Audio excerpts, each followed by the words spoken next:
ሄሎ ሄሎ ሰላም ነው። ሄሎ ደህና ይመስገን። እሺ ጥያቄ የሆነ ልጠይቅ ነበር። እሺ ታዲያ ምንድን ነው? ማለት አንድ ጓደኛዬ እንደዚህ ብለኝ ተከራክረኝ፣ ግን ምዕራፉን አልነገረችኝም። አንተ ካወቅከው ብዬ ነው። እግዚአብሔር ሁለት ሚስቶች አሉትና እነሱን እንደሚማግጡበት ተናግረዋል የሚል ብለኝ ተከራከረ። ምዕራፉን ካወቅከው እሷ አላውቀውም ግን ሰምቻለሁ ብለኝ ተከራከረ። እሺ ኢብሮ ሁለት ሚስቶች አሉት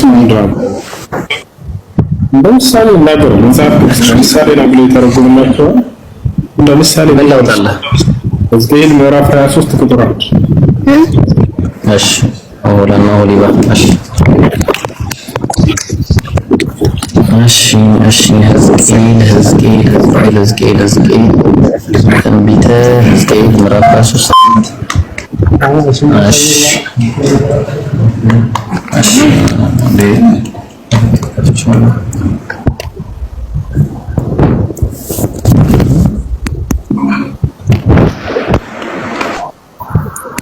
ያውስ እሺ ወይስ ነው ምዕራፍ ነው የምትፈልገው ወይስ ይላል? አዎ እውነት መሆኑን ማወቅና ምዕራፍ ላይም እንዳለ ስላላመንኳት ነው።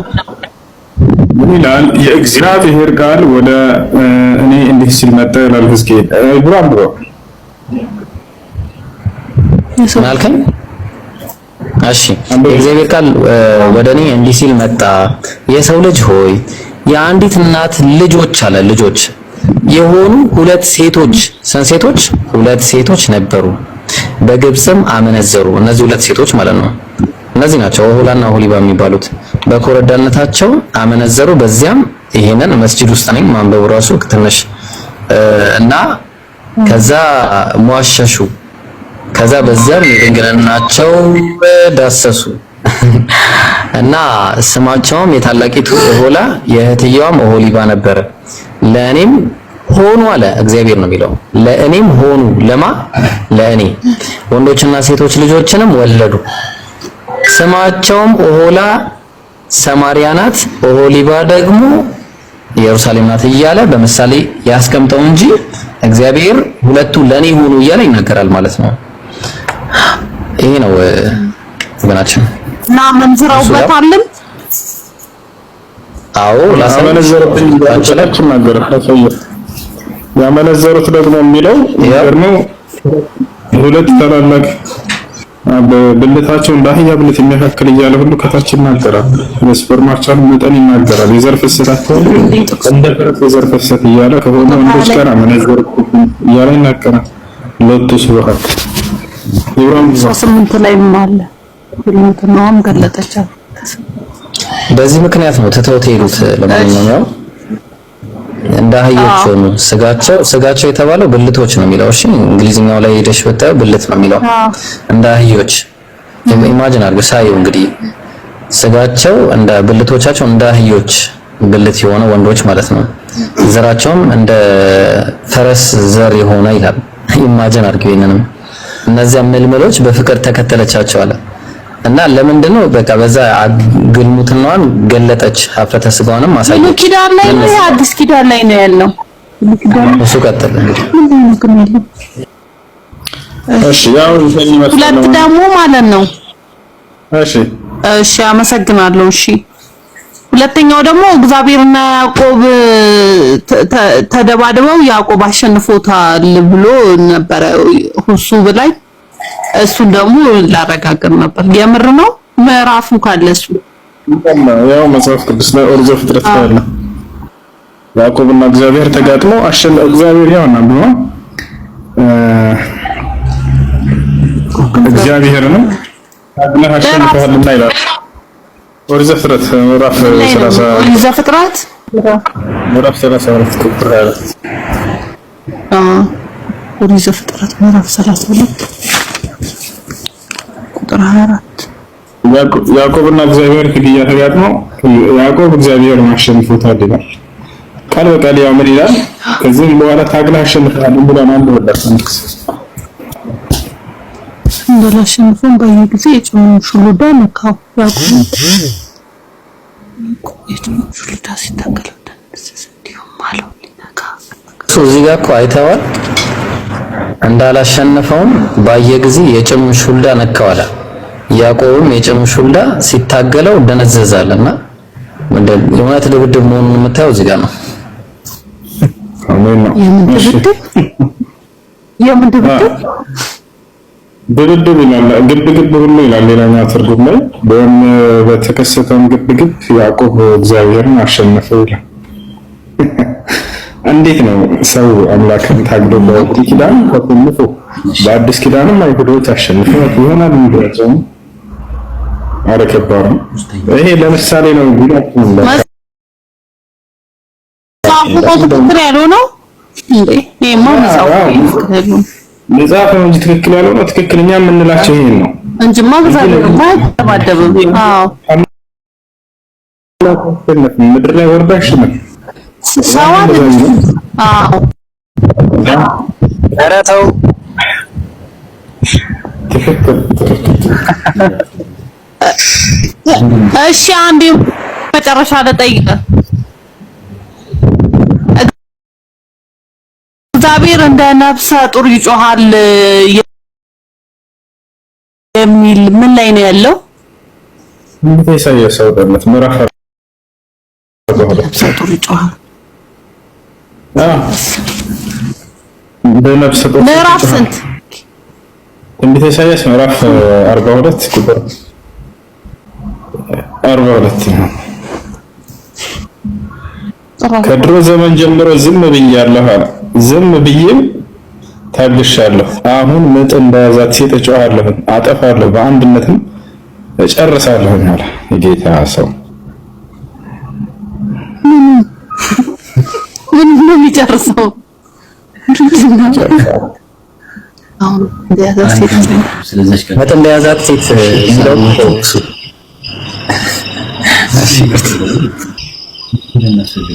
መጮህ ለምን አስፈለገ?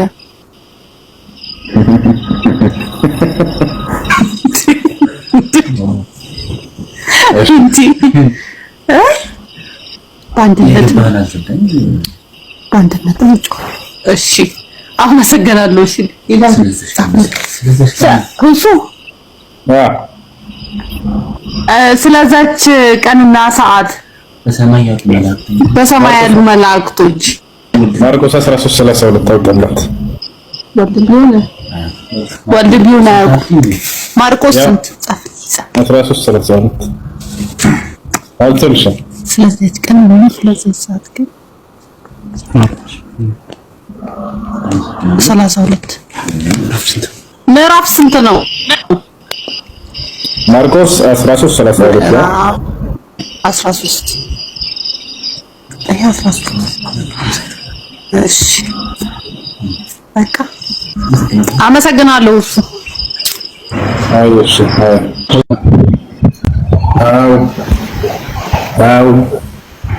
ታው እሺ እርግጠኛ በእኛ ላይ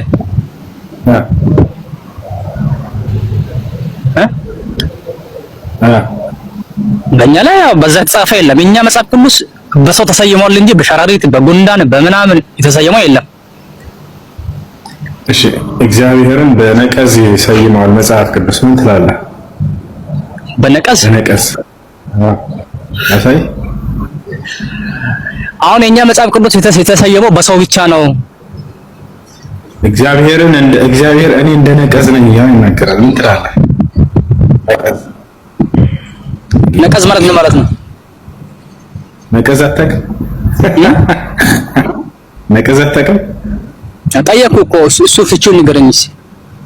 ማንኛውች ነቀዝ እንትን እህል የምትበላው ናታ አታውቃትም?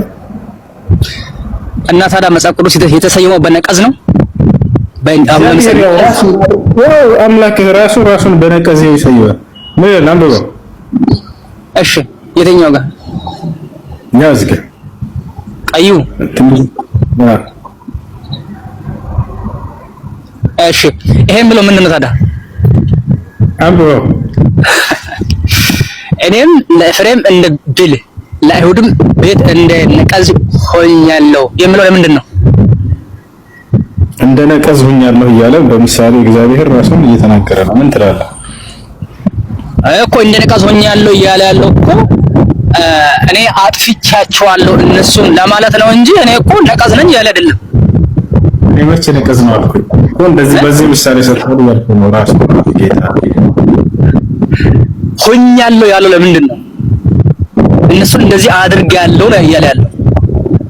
ሆኛለሁ ነው ያለው፣ አድርጌያለሁ አይደል? ሆኛለሁ ነው ያለው። ነቀዝ ሆኛለሁ ማለት ነው። ወይኔ አሁን ትርጉሙ ለምሳሌ ምንድን ነው? እስቲ ትርጉሙን በደንብ ተረዳ። እስቲ ትርጉሙ አድርጌያለሁ አይደለም፣ ነቀዝ ሆኛለሁ እያለ ነው። ነቀዝ ነው እግዚአብሔር። አንተ ራስህ አልከው። ነቀዝ ሆኛለሁ ሲልሽ ትርጉሙን እስቲ በደንብ እስቲ ተረዳ። እስቲ ትርጉሙ አንተ ተረጎምክልን እኮ አንተ አድርጌያለሁ ማለት ነው አልከ። አድርጌያለሁ ነቀዝ እንደ ነቀዝ ሆኛለሁ እያለ ነው እግዚአብሔር። አሁን እኛም ተወጣን። ሻለቃ ሰላም ነው? እንዴት ነህ? ያቀለ ያው ጥያቄ ነው። እንዴት ነህ? ሰላም ነው? እግዚአብሔር ይመስገን። እንዴት አመሸህ? ሰላም ነው አልሐምዱሊላህ።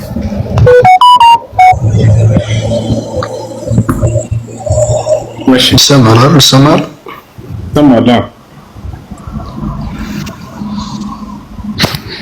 ኦኬ። የሆነ ቦታ አንዳንድ ሚዲያ ላይ ሲዘዋወር ያየሁት ነገር አለና ሁሱ በፊት ሲያስተምር ያ ዩዘር ኔሙ ነው ምናምን አራተኛ ስላሴ ነኝ የሚል ነበር አለው ሲባል ሰምቻለሁ። ይሄ ነገር እውነት ነው ወይስ አሉባልታ ነው? ነፍኩ ወይ እና ነቀዝ ነው የሚለው ስህተት ነው ወይስ ምንድነው ትርጉሙ? ትርጉሙ እኔ ነቀዝ ነኝ እንደ ነቀዝ ሆኛለሁ ማለቱ እንደ ነቀዝ ሆኛለሁ ነው። እንደ ነቀዝ ሆኛለሁ ማለት ነቀዝ እንደ ነቀዝ ሆኛለሁ የሚለው ነገር እንደ ነቀዝ ሆኛለሁ ሲል ያው መረዳት አለብህ አንተ ትርጉሙ ማለት ነው እንጂ እኔ ነቀዝ ነኝ የሚለው ባህሪውን አይደለም እያሳያለሁ። ምን ለማለት ነው? ለማለት እንደ ነቀዝ እንደ ማለት እንደ ነቀዝ እንደሆነ አድርጋለሁ የሚለው አድርጌሃለሁ ለማለት አስበው። አድርጌሃለሁ አይልማ ሆኛለሁ እያለ ነው። እሺ አንተ እግዚአብሔር ነቀዝ ነው ልትል ነው ያኛውን ቦታ እኔ አላልኩም። አንተ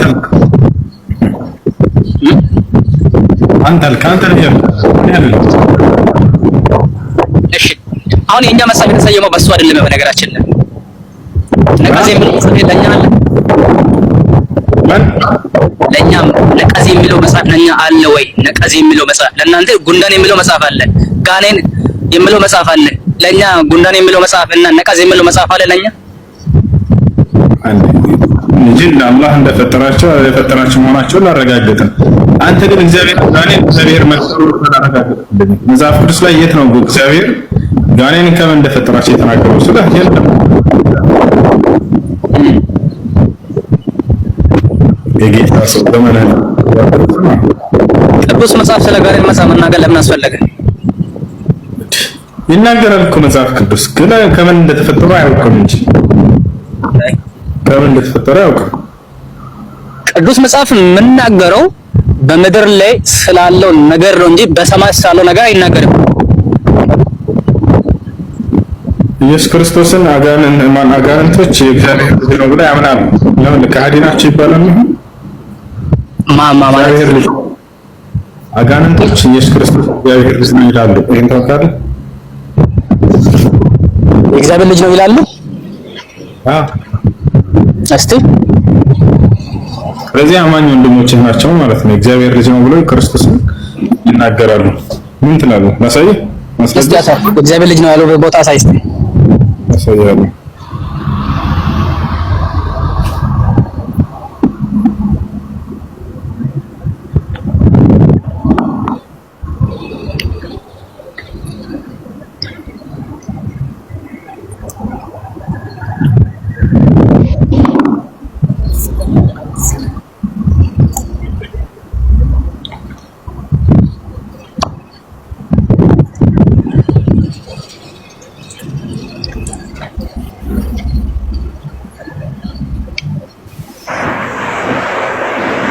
በዚህ ልርዳውና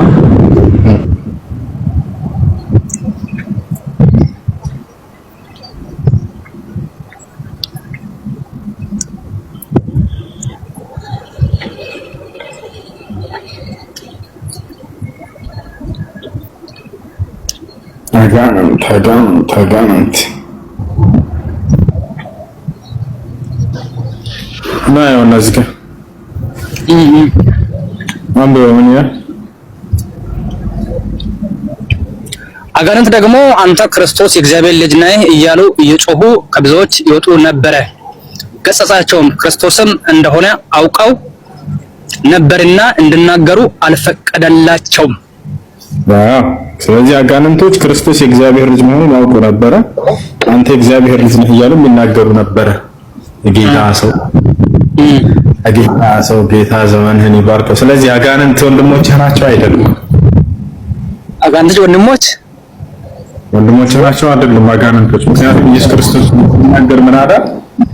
በሰማይ ያለውን የአባቴን ፈቃድ የሚያደርግ ሁሉ ወንድሜ ነው ብሏል።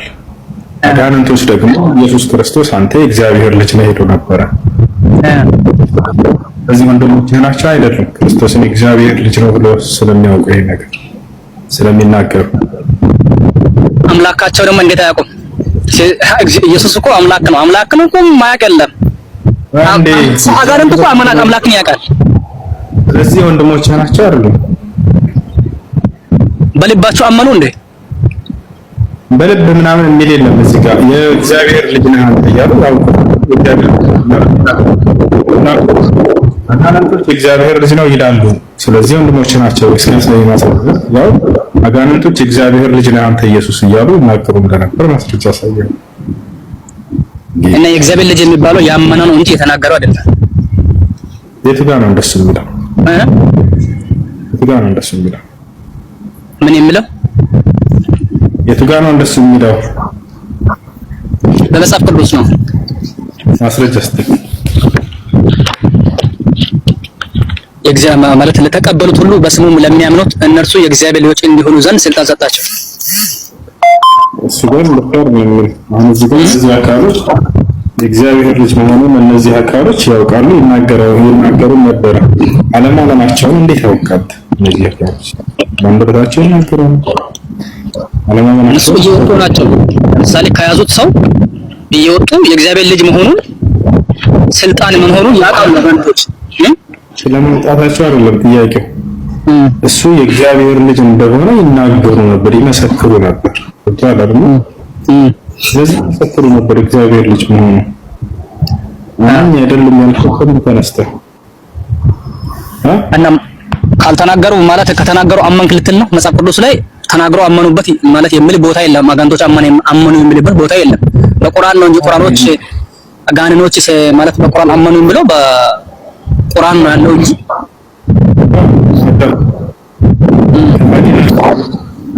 ነገር ምንድነው ነው ጥያቄ?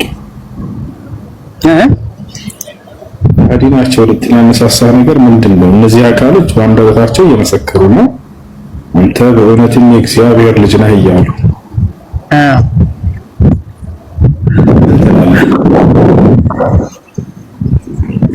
እነሱ ኢየሱስ ክርስቶስ ሲያወጣ እየመሰከሩ ናቸው። ጌታ ሰው እየመሰከሩ ናቸው። በጣም ጥሩ። ምን ብለው ነው የሚመሰክሩት? የእግዚአብሔር ልጅ ነህ።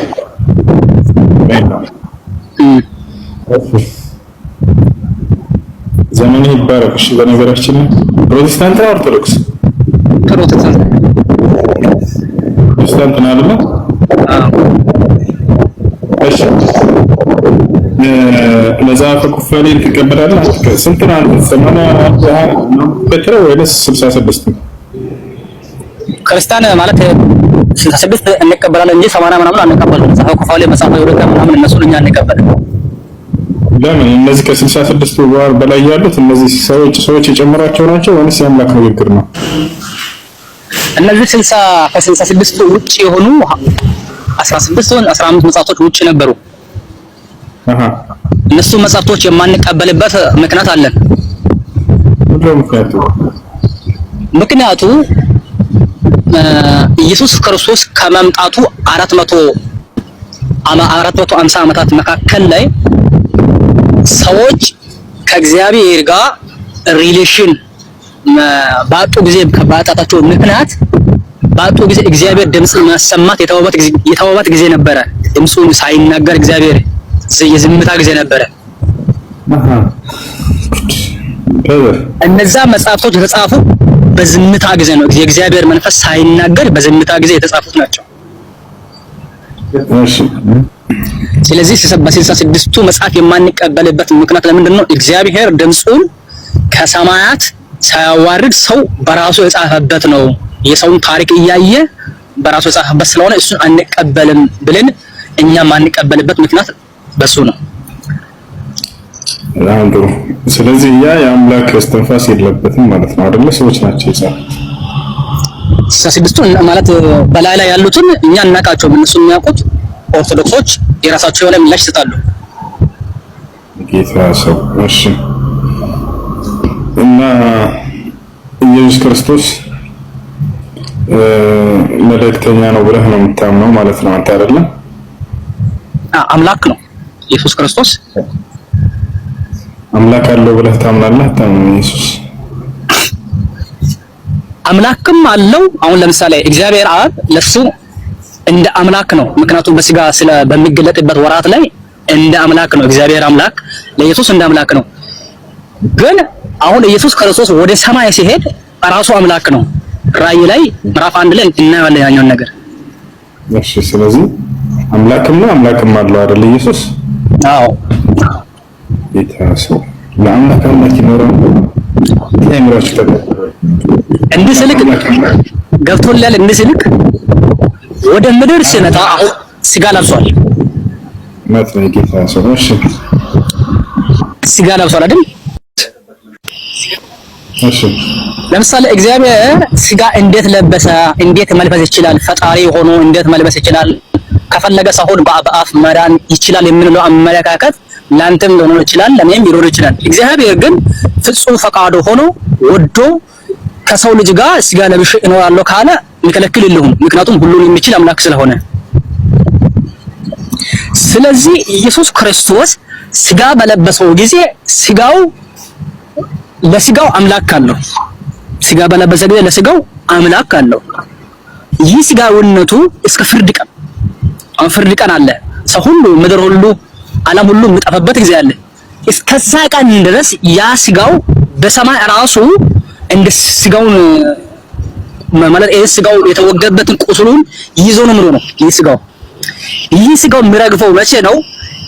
ሰው ሁሉ ወደ ፍርድ ከሄዳ በኋላ በክርስቶስ ያመኑት በአንድ አቅጣጫ ያላመኑት በአንድ አቅጣጫ ከሆኑ በኋላ እሱ ራሱ እንደ የሥራቸው ከሰጣ በኋላ ፍርዱ ቀን ሲያልፍ ስጋው ይረግፋል። እሱም ደግሞ አምላክ ሆኖ ሶስቱም አብ ወልድ መንፈስ ቅዱስ በአንድ ላይ ይነግሳሉ። ከፍርድ ቀን በኋላ ስጋዊነቱ ይጣላል። የቱ ጋር ነው እንደሱ የሚለው? የኢየሱስ ክርስቶስ ስጋ ጊዜያዊ ነው ማለት ነው? ጊዜያዊ ነው ማለት ነው? አውቆ መጽሐፍ ቅዱስ ላይ ስጋ በለበሰ ወራት የሚልበት ቦታ አለ። እኛም እግዚአብሔር ከሰው ልጅ ጋር እንዲኖር ወዷል ያልከው ስህተት ነው። እሺ እና እግዚአብሔር ከሰው ልጅ ጋር በምድር ላይ እንዲኖር ወዷል ምናምን ብለህ ቀደም የተናገርከው ሁለተኛ ነገሥት ምዕራፍ 6 ቁጥር 18 ላይ ምን ይላል? በውኑ እግዚአብሔር ከሰው ጋር በምድር ላይ ይኖራል? እነሆ ሰማይ ከሰማያት በላይ ያለ ሰማይ ይይዝህ ዘንድ አይችልም፣ ይልቁንስ እኔ የሠራሁት ቤት እንዴት ያንስ ይሆን እያለ ይናገራል። በውኑ እግዚአብሔር ከሰው ጋር በምድር ላይ ይኖራል? በምድር ላይ እግዚአብሔር ይኖራል። ከወደደ አንተ ትከለክለዋለህ? መጽሐፍ እየተናገረ እግዚአብሔር እየተናገረ ራሱ በውኑ እግዚአብሔር ከሰው ጋር በምድር ላይ ይኖራል? አይኖርም እያለ እየተናገረ ነው ጌታ ሰው። እና ስለዚህ ለማንኛውም አንተ የኢየሱስ ክርስቶስ ስጋ ፍጡር ነው ከጊዜ በኋላ ይጠፋል ብለህ ነው የምታምነው ማለት ነው አይደል? ስጋው እኮ ለምሳሌ ለጊዜ እኮ ነው የለበሰው። ስጋው ሲጀመር እኮ ቋሚ አይደለም። ስጋ ለዘላለም የሚኖር እኮ አይደለም። አምላክነቱ ነው ለዘላለም የሚኖረው። እሺ አንድ ጊዜ የምታደርገው